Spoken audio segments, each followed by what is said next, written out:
இருக்காங்க, தெருவில் மேஜிக் பண்றவங்க இருப்பாங்க. அவங்களும் ஒரு காமெடி பண்ணிடுவாங்க. வச்சு ஒரு பெரிய கல் அப்படின்னு தூக்கி போட்டார், அப்படியே 1000 ரூபாய் மாத்தினார். இன்னொரு சின்ன கல் எப்படின்னு தூக்கி போட்டார், அது 500 ரூபாய் மாத்தினார். அப்படியே மாத்திக்கிட்டே இருக்காரு ஒவ்வொரு பொருளா. எல்லா மேஜிக்லாம் முடிஞ்சு 1/2 மணி நேரம். உங்களால் முடிஞ்ச உதவிகளை செய்யுங்க அப்படின்றார். கொஞ்சம் இவ்வளவு ஒரு கல் வச்சுக்கி டம்முன்னு போட்டான். என்னங்க இது 1000 ரூபாய் மாத்திக்குங்க, நீங்க எல்லாத்தையும் மாத்துவீங்களே.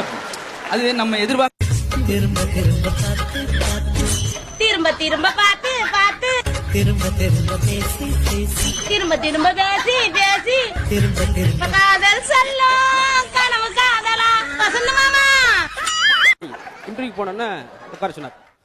தம்பி, நான் ரொம்ப கொடுமைப்படுத்த மாட்டேன், அந்த மாதிரி கேள்வி இப்படி கேள்வி எல்லாம் கேட்க மாட்டேன், தமிழ்ல சாதாரணமா தான் கேட்க போறேன், சொல்லுங்க. கேளுங்க கேளுங்க, நான் என்னன்னா கேட்கறேன்னு அதுக்கு எதிர்ப்பது மட்டும் சொல்லு போதும், கேளுங்க. வெளிச்சம் இருட்டு, அட வெரி குட் வெரி பேட், அட அது இல்லப்பா, அட அதான்ப்பா, நான் ரொம்ப கோபமா இருக்கேன், நான் உங்களை லவ் பண்றேன், செரு பிஞ்சு ஒரு விளக்குமாறு அந்து போயிரும் அப்படின்னா, நீ வெளியே ஓடா, நீ உள்ள வாடா, உனக்கு வேலை கிடையாது, எனக்கு வேலை கிடைச்சிருச்சு அப்படின்ட்டு என்ன செய்ய முடியும்?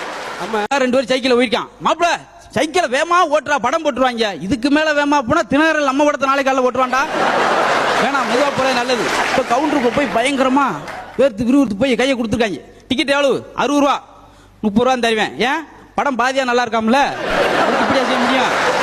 சில பானே, ஒன்னு இந்த வீட்டுல அவன் இருக்கணும், இல்ல நான் இருக்கணும். நானே இருந்துக்கிறேன், அவர் வெளியே போக சொல். டேய் தள்ளுங்க, என்னடா என்ன பேசுற? இன்னைக்கு வந்து முக்கியமா போயிட்டா பெத்தவங்க தெரியல உன் கண்ணுக்கு.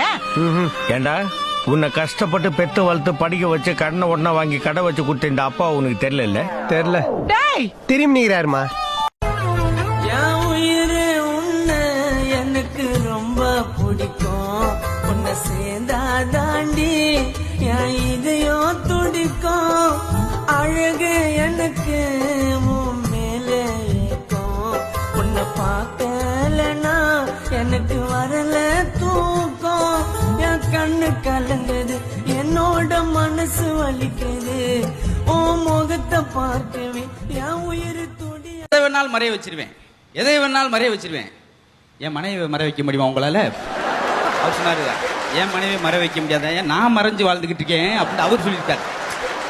டாக்டர் உட்கார்ந்தார். சொல்லுங்க என்ன செய்யுது? மனசு ரொம்ப உடஞ்சு போச்சு சார். நர்ஸு அந்த பெவிக்கால் எடுத்து வாமா அப்படின்ட்டு ஒட்ட வைக்கிறாரா. அது பாவம் விரக்தியில சொன்னவனுக்கு, என்ன டாக்டர் நான் என்ன சொல்றேன், நீங்க என்ன சொல்றீங்க? இந்த நெஞ்சு வலி எப்படி வருது? நெஞ்சில இருந்ததா? ஐயா நான் அப்படியே நெஞ்சு வலி செத்து கூட போன தெரியும், ஓன்ட்ட வந்து பேச முடியாது, ஏன்னா ஒரு வரைக்கும் பேசிக்கிட்டு தான். நம்ம கண்ணாடி போடும்போதுதான் டாக்டர் ஏதோ ஒரு பூத நடமாடுற மாதிரியே தெரியுது. உங்க மனைவி உட்கார சொல்லுங்க, எதுக்காக முன்னுக்கு போய் சொல்றீங்க? அதுதான் நினைச்சுக்கிட்டா.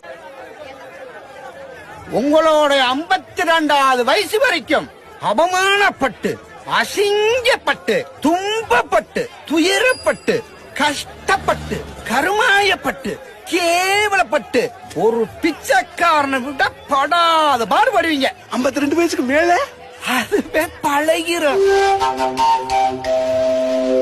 ஒரு இஸ்திரி பெட்டி கொடுங்க, போயிட்டு வீட்டுல 15 துணி எடுத்து போட்டு பரட்டு அயன் பண்ணிருக்கேன், ஒன்னும் அயன் ஆகல. மறுபடியும் வந்து என்னங்க என்ன இஸ்திரி பெட்டி கொடுத்தீங்க? ஒன்னும் ஆகல. சாரி சார், எதுவும் மிஸ்டேக்கா இருக்கும் போல, இந்த இதை கொண்டு போங்க. இதையும் வந்து தண்ணியை தொளிச்சு மறுபடியும் வரட்டு இழுத்து ஒன்னும் அயன் ஆகல. தூக்கி போயா கடன் நடக்கும் நினைக்கிறீங்களா, இல்ல தூக்கி போட்டு உங்க கடையில வெளியே விட்டு உடைக்கணும்னு நினைக்கிறீங்களா? 2 தடவை கொடுத்துருக்கீங்க, ஒன்னும் ஒர்க் ஆகலையா? அப்படியா, என்ன சார் இது சின்ன கோச்சிக்கிறாங்க அப்படின்ட்டு வேற ஒரு பாக்ஸ் எடுத்து நான் அங்கேயே செக் பண்ணி தரோம், நீங்க வீட்டுக்கு கொண்டு குழப்பமா இருக்கு அப்படின்னு வெளியே எடுத்து பாக்ஸை பிரிச்சு அயன் பாக்ஸ் வெளியே வச்சு பிளக்ல அப்படி சொல்லி சுவிட்சை போட்டிருக்காரு. பிளக்ல சொருவணுமா அந்த வயரை அப்படின்னு இருக்கான். என்ன அஞ்சிருக்கான்?